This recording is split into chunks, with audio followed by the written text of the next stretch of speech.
Welcome to the Deep Wealth Podcast, where you learn how to extract your business and personal deep wealth. I'm your host, Jeffrey Feldberg. This podcast is brought to you by Deep Wealth and the 90-Day Deep Wealth Experience. When it comes to your business deep wealth, your exit or liquidity event is the most important financial decision of your life. But unfortunately, up to 90% of liquidity events fail. Think about all that time and your hard-earned money wasted. Of the quote-unquote successful liquidity events, most business owners leave 50% to over 100% of the deal value in the buyer's pocket and don't even know it. I should know. I said no to a seven-figure offer and yes to mastering the art and the science of a liquidity event. 2 years later, I said yes to a different buyer with a 9-figure deal. Are you thinking about an exit or liquidity event? Don't become a statistic and make the fatal mistake of believing the skills that built your business are the same ones to sell it. After all, how can you master something you've never done before? Let the 90-Day Deep Wealth Experience and the 9-step roadmap of preparation help you capture the best deal instead of any deal. At the end of this episode, take a moment and hear from business owners like you who went through the Deep Wealth Experience. Bruce Shutan is a versatile journalist who has written for more than 130 publications, corporate entities, or individuals over nearly 4 decades. He also ghostwrites independently published business books and memoirs, and is a contributing journalist to One World Initiative, a public broadcasting organization that disseminates impactful programming across multiple platforms for a global audience. His extensive reporting on the American workplace dates back to 1985, with a showbiz sideline developed in 2000 when he began contributing to Variety, a must-read for entertainment industry insiders for more than a century. Welcome to the Deep Wealth Podcast, and wow, do I have a really exciting and different episode for you today with our guest. And I want to come at it from 2 angles. When you're doing a liquidity event, your narrative, your ability to tell your story really is everything when it comes to evaluating your business. Your valuation depends on that. And then I'm going to jump into life after your liquidity event, the post-exit life. What's your narrative? What's your legacy? What do you want this to be all about? And if we're really honest, most business owners, and I put myself in this camp as well, after the liquidity event, what does that look like for you? Do you really nail down your post-exit life? So I'm getting way ahead of myself. Let me pull myself back in here. Bruce, welcome to the Deep Wealth Podcast. It's a pleasure to have you with us. Bruce, there's always a story behind the story. What's your story? What got you to where you are today? So Jeffrey, thank you so much for letting me be a guest on your podcast. My story, and I'm sticking to it as they say, is probably since the age of 8, I fell in love with stories. It started when Mike Wallace of 60 Minutes fame narrated the first of 2 TV series called Biography. And I was mesmerized by real life stories. I was never in love with literature, fiction. I just couldn't wrap my head, my heart, or soul around any of those books, but I loved real stories about real people. And so my journalism career really began at that point. And by age 10, I was writing an annual yearbook, if you will, for a twist hockey league that I created with the help of my friends in the neighborhood. And I was writing profiles about each of these coaches of these twist hockey teams in the league. And I would give it to my dad. He'd bring it to his meat packing plant, hand it off to someone in the office who would mimeograph the copies for all of my buddies in the league. And by the time I was a teenager, I was published in the weekly newspaper of my hometown of Hamden, Connecticut, and the rest, as they say, is history.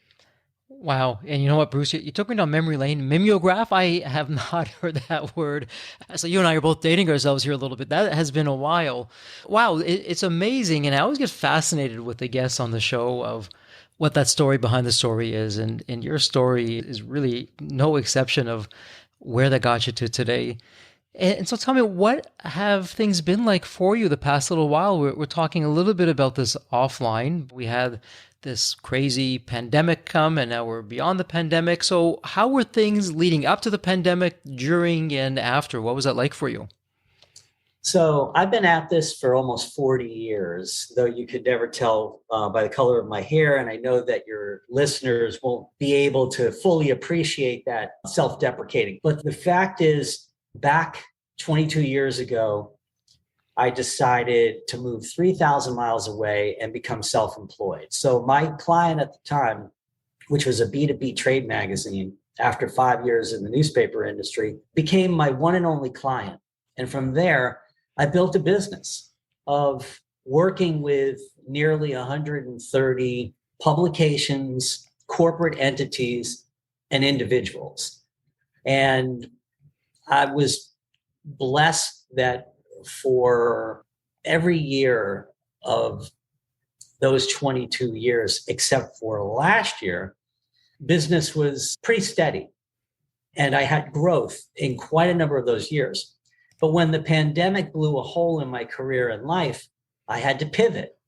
And what I ended up doing was moving from an emphasis on short form writing, ghostwriting, and journalism to long form ghostwriting of books, memoirs, and business books. Now, this became a happy accident for me about 11 years ago when one of my sisters introduced me to an elderly man who was a major donor of her employer at the time, big into philanthropy, wanted to write a book about his life, which was a Horatio Alger tale, but he didn't know where to begin. He wasn't a writer. He had a background as a chartered accountant in Montreal, Canada, and ended up retiring a multimillionaire in South Florida after selling a chain of nursing homes to a larger operator. So I came into the picture and chatted with him on and off for about a year or so before he finally signed on the dotted line. We got together a contract. I had never done this before in my life. And I ended up ghostwriting his memoir in short order. It really didn't take much time at all. And it was a personal and professional epiphany for me. And I thought, wow, I have enjoyed this so much on a number of levels, starting with helping this elderly man realize a dream, that I decided to invest some time in trying to take my career completely in that direction. Long story short, it was a lot harder to realize this dream of mine. It became overwhelming to figure out, how do I market this service? And I got a lot of advice from some mentors in the industry. And in the end, nothing really became of it for a period of 8 years until I met a digital marketing strategist in Melbourne, Australia, who found me on LinkedIn because Ghostwriter was mentioned in my profile.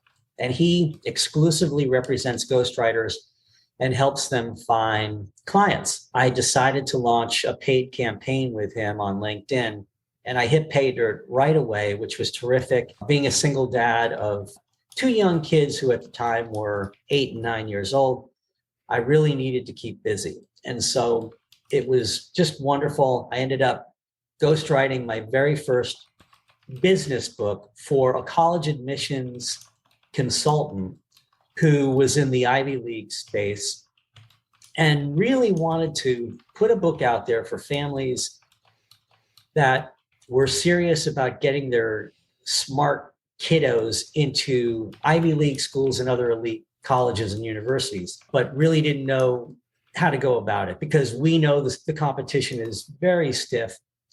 And so this book that he envisioned was such a wonderful idea. I came in and helped him realize this goal. He was a joy to work with.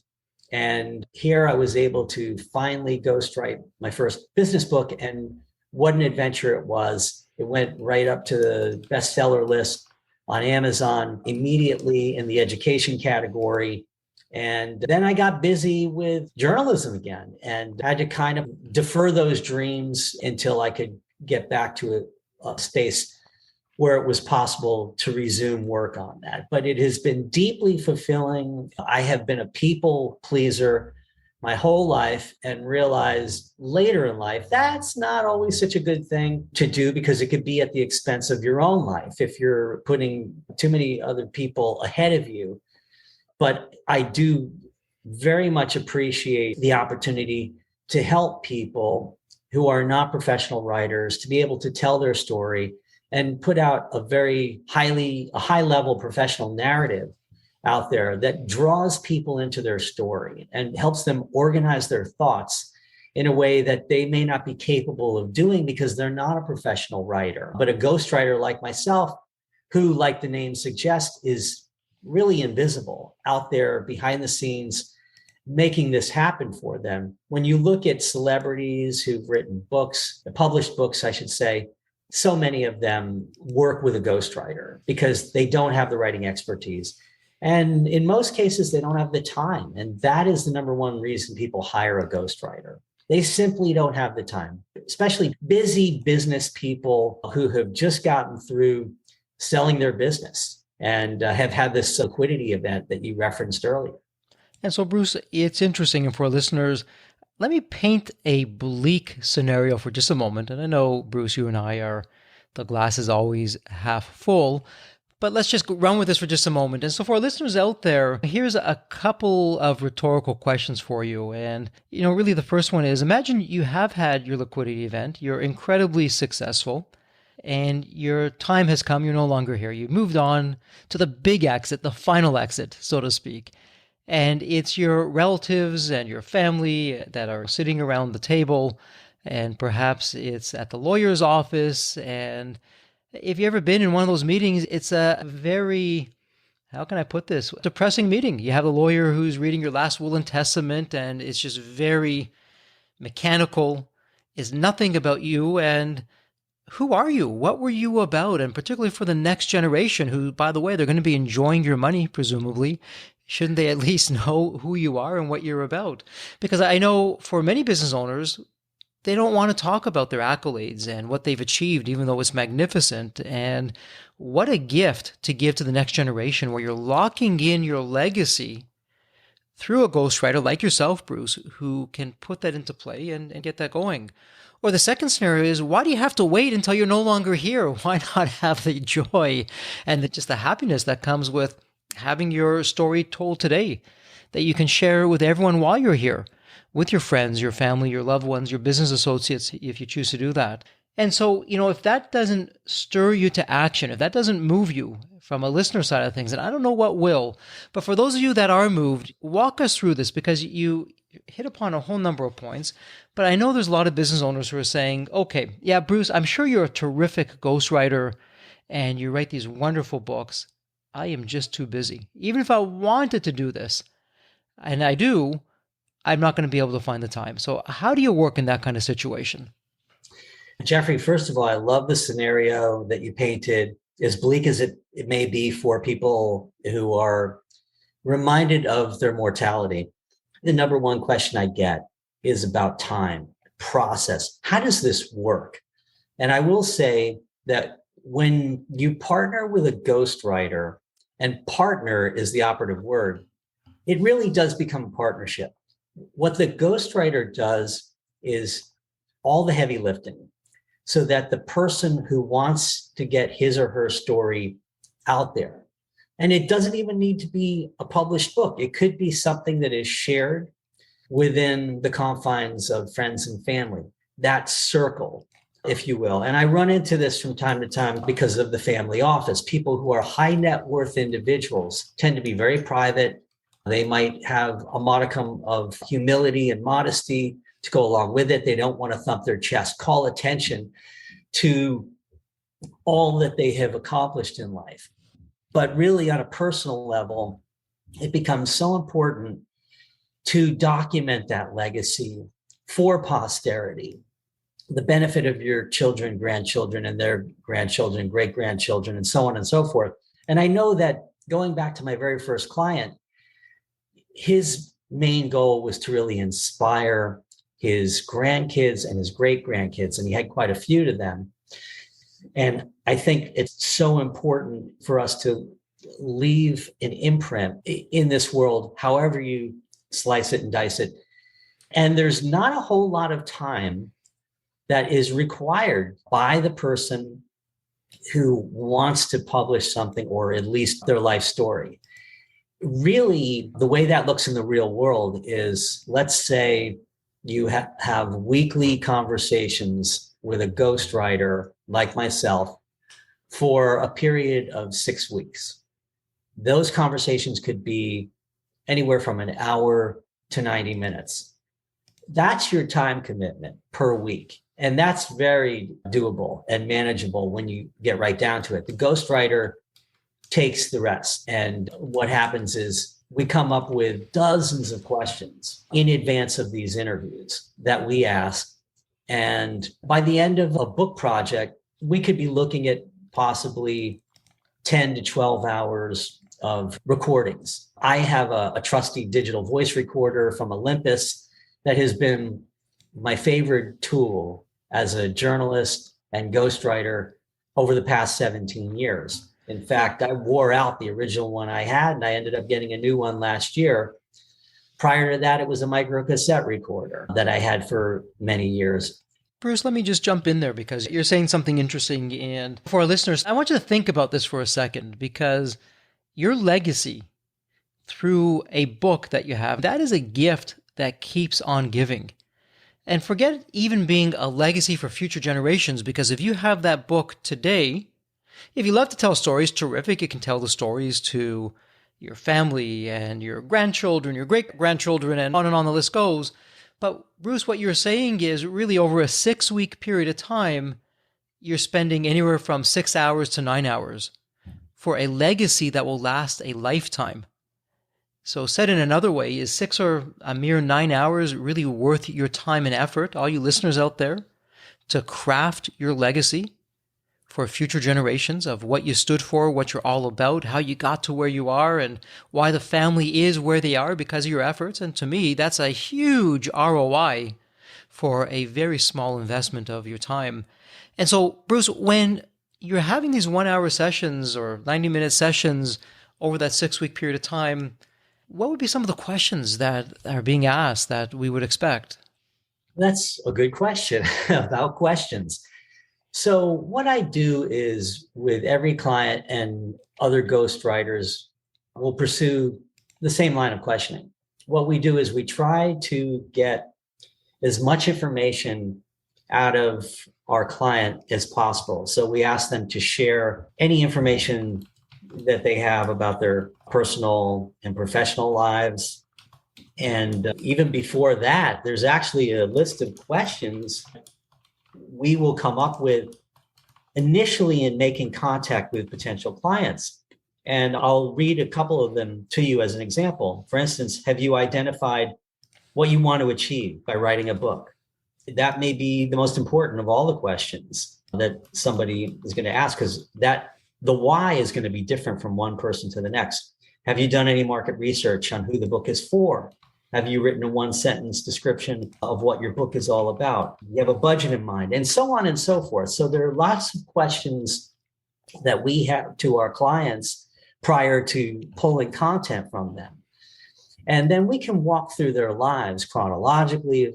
I think makes the most sense. Talk about their childhood, how they got interested in whatever it is that they did in business.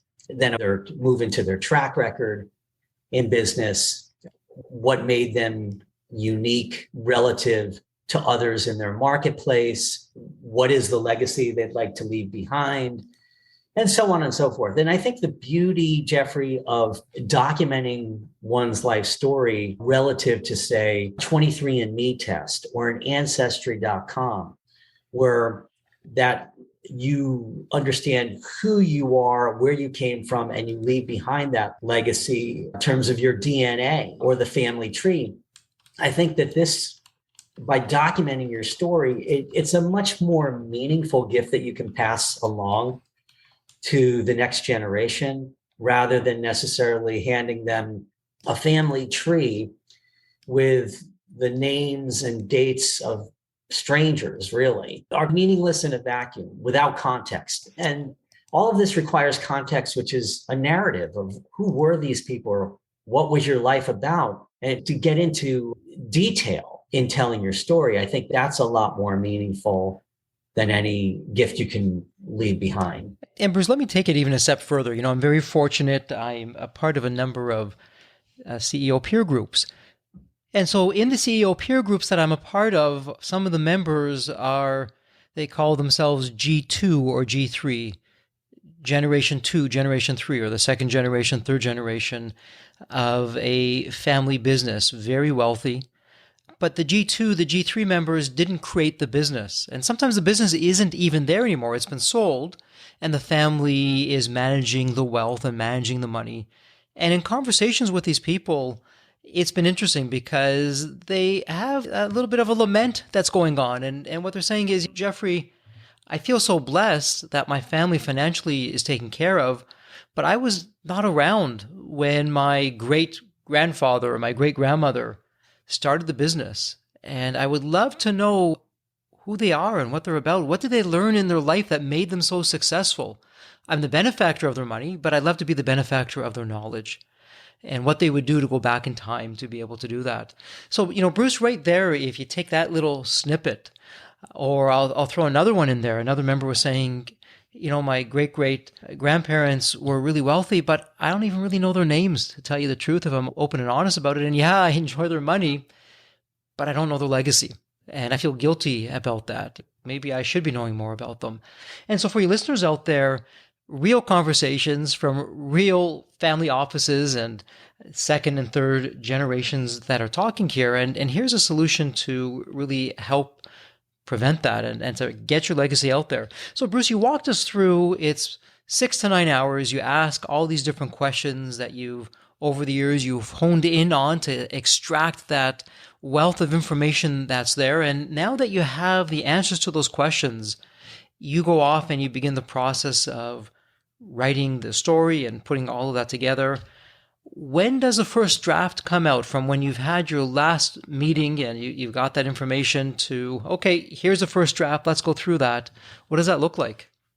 Another good question, Jeffrey. The way I like to work, and I think others too, I'm part of a ghostwriter mastermind group, and we trade war stories and talk about our process, is to really look at the project in 3 buckets. The first being all the reporting, the news gathering or information gathering part, which we just discussed, setting aside an hour to 90 minutes on a weekly basis for maybe 6 weeks to compile all of that information that's going to be documented. And by the way, it's routine to record it, have it transcribed, and then the transcription becomes the foundation upon which ghostwriters will build the narrative. So we get the narrative back, and it could be over 100,000 words that need to get boiled down maybe to 20,000 to 40,000 words, depending on the scope and the budget of the project. So that second phase is involved doing a first draft on the book. And that could take, depending on the schedule of the ghostwriter and how many projects he or she is juggling, it could be anywhere from a month to several months of putting that initial draft together and then sharing it with the client. So obviously there's going to be another investment of time in the client reviewing that draft and making sure that nothing was lost in translation, everything is accurate, suggesting revisions. The revision process really is the third and final stage, involving coming up with that narrative. And then really there's a fourth stage, which is handing off the book or the manuscript, I should say, to a publisher. And it could be an independent publishing house or one of the big 4 publishers or other reputable publishing outfits. And then that takes it to a whole other level, and then promoting the book and so on and so forth. So there's another time investment that is required on the end of the client. But by then, the excitement has built for actually seeing their story in print and what it's going to look like. Actually, not technically in print yet, but having it on paper and then being able to make sure that everything fits, all the pieces of the puzzle are there. And Bruce, so from you're saying the first draft could be 100,000 words, which is tremendous in terms of the volume. When all is said and done, and I imagine depending on the book size and the format, the number of pages will vary, but typically, and how many pictures you have, but typically, how many pages would someone's book be? So that's a good question and one that everyone asks. Page count is really irrelevant because it can be manipulated by the point size, the type of font, the leading, the white space. There's so many variables involved. So page numbers can really vary also with terms of pictures and other graphics that are included. But they could be, if you're looking at being able to tell a substantial story, I'd say at the low end, about 125 pages, and it can go into several hundred pages. Again, it depends on the scope and the budget of the project, because the average book length is anywhere from about 40,000 words to about 75,000 words. That's the average, but there are other books out there that could be over 100,000. And there are others that could be 20,000 or less, which for a more modest size book, that may just be available as an ebook. So it can vary, but that's a lot of narration, really, when you get right down to it. So it's a substantial time commitment. But like I said, the heavy lifting is done by the ghostwriter. The client has not too much of a commitment in terms of time. They really can just sit back and have some wonderful conversations. And it's a cathartic process too, that being able to share with a ghostwriter, it's almost like being on the couch, if you will, in a therapy session, and being able to have the catharsis of getting things off your chest and in the process of trying to document them. So there are some hidden benefits, I think, to going through this exercise. And Bruce, I'm sure there's many hidden benefits that come out of this, from, like you're sharing, reliving some momentous life events, perhaps talking about things that could have been done differently, life lessons, the list goes on and on. And I'm wondering, if we take the actual person aside now, who the book is being written for, by you in this case, can you share with us some stories of family members who have received the book? What has that been like for them, and the types of comments that you're hearing, and how perhaps that's changed how they look at the person that the book is written about, or how it's changed their lives? I'd love to hear that.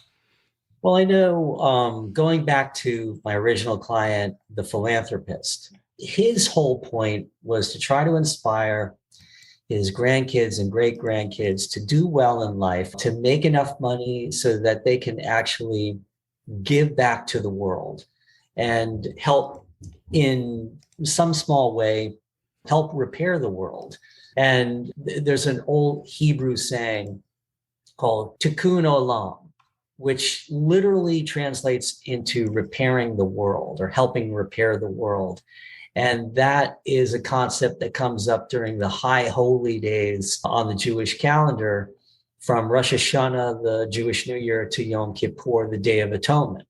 And this gentleman was very much involved in Jewish philanthropy. So he wanted to not only encourage the next generations of his family tree to do so that they can repair the world, but also know a little bit more about their identity, their religious identity, because this concept is very much a part of the religion and the identity of Jews everywhere. And the feedback that he got from his family was phenomenal. They were so inspired. And he wanted to also inspire others, total strangers, who would find his story compelling, and that they would derive inspiration from it. And so, in keeping that audience in mind, whenever he would, for instance, pepper conversation with Yiddish words, which is part of really a dying language in Eastern Europe, essentially a dialect of German, we would put in parentheses the English translation of those words, bearing in mind that there could be total strangers reading his book who have no idea what he's talking about, but would derive some real inspiration from how he grew up dirt poor in Montreal, Canada, and ended up a multimillionaire in South Florida. Amazing. I just love hearing those kinds of stories. And then as we start to transition the episode, we're going to bump into some times here, but I know that this question has got to be on our listeners' mind, and I'm sure you get it often. Can you give us a back of the envelope ballpark, Bruce, of cost-wise what this will be looking like? And I'm sure you can go and all the way to the hilt and just go above and beyond and over the top to all the way to the extreme. But is there a range of, what one could expect when? Absolutely, Jeffrey. That's another good question, and I get it a lot. So there are essentially three buckets of ghostwriters. There are the ones at the low end of the totem pole who I describe as really being part of a ghostwriting mill. And there are a lot of organizations out there where they will overpromise and I believe underdeliver, where they'll get some young people who don't have the track record, don't have the maturity, don't have the chops, and it's almost like a slave labor situation where they'll promise to crank out someone's life story in maybe a month. And wow. You get what you pay for. That could run anywhere from about $3,500 to maybe $10,000. And we're talking about maybe 30,000 words. So that's pennies on the dollar when you figure a ghostwriter usually monetizes services based on count. So for instance, my rate has long been $1 a word. So if I'm cranking out, let's say a 30,000 word, which is a modest size book, that would be about a $30,000 project. I fall somewhere in the middle, which would be anywhere from, say, $15,000 to maybe $50,000 per project. And the $15,000 could be, say, an ebook that's pretty modest. It might be 20,000 words or less. And it's not big enough really to justify publishing as a paperback. It's certainly not as a hardcover. And then you've got the third bucket of rock star ghostwriters who are working with celebrities and politicians and other people, newsmakers, who will make anywhere from $75,000 to usually six-figure per project. And we're talking about people like Martin Dugard, for instance, who has been Bill O'Reilly's ghostwriter on the Killing series. And to a point where he has it in his contract that he gets second billing on the book cover in terms of his byline. So it is all over the map. It really ranges. But I would say caveat emptor for those who encounter these book ghostwriter mills that are promising to get them their manuscript quickly and efficiently. Yes, they may be able to do that, but at what cost? Especially when your legacy is on the line, you want to be more thoughtful about who you're going to hire to help tell that narrative. Love that. So we have a whole range there, and it really sounds like buyer beware, like in so many other things, of just know what you're getting into and nothing's for nothing. So I really appreciate you sharing that. Bruce, we're at the point in the episode where we're going to start wrapping things up, and I'd like to do a thought experiment with you. And the thought experiment is this. I'd like you to think about the movie Back to the Future. And in the movie, you have that magical DeLorean car that can take you to any point in time. So now imagine it's tomorrow morning, and you look outside your window, and there it is, the DeLorean car.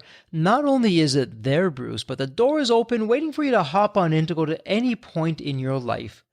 Maybe it's Bruce as a young child or a teenager.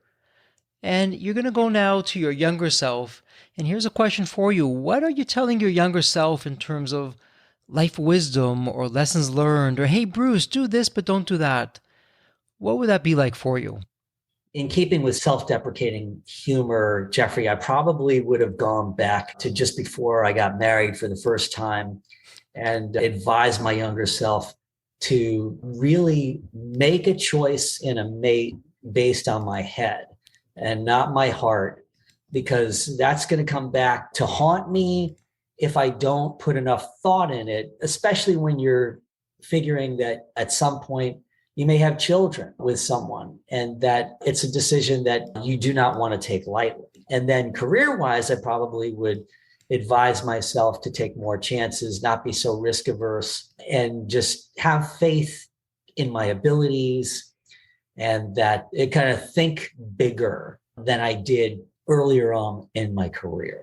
Terrific advice, and I love your sense of humor on that first one there. And hey, lessons learned all around for that. And I thank you so much for sharing that.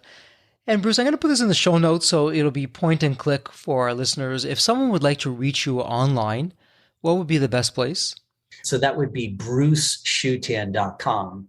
And that's where they'll find me and they'll learn more about me. I'll have a bio, writing samples, a client list, a blog, and a way to reach me on the website. Terrific. And again, for our listeners, we'll put all that in the show notes, so it'll be a point and click. Can't get any easier than that. Bruce, as we wrap up this episode, a heartfelt thank you for taking part of your day and spending it here with us on the Deep Wealth podcast. And as always, please stay healthy and safe. Thank you again, Jeffrey. I really appreciate it. It was such a pleasure. The Deep Wealth experience was definitely a game changer for me. This course is one of the best investments you will ever make, because you will get an ROI of 100 times that. Anybody who doesn't go through it will lose millions. If you don't have time for this program, you'll never have time for a successful liquidity.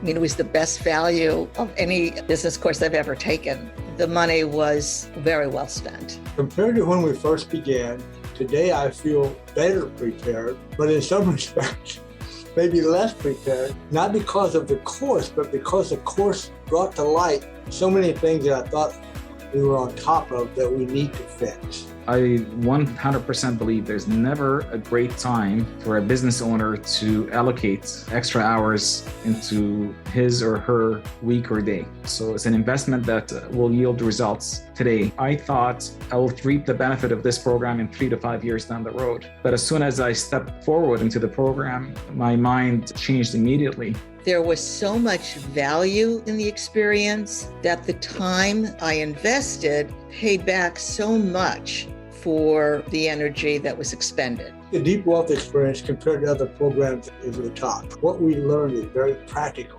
Sometimes you learn stuff that is great to learn, but you never use it. The stuff we learned from Deep Wealth experience, I believe it's going to benefit us both. I've done an executive MBA. I've worked for billion-dollar companies before. I've worked for smaller companies before I started my business. I've been running my business successfully now for getting close to a decade. We're on a growth trajectory. Reflecting back on the Deep Wealth, I knew less than 10% what I know now.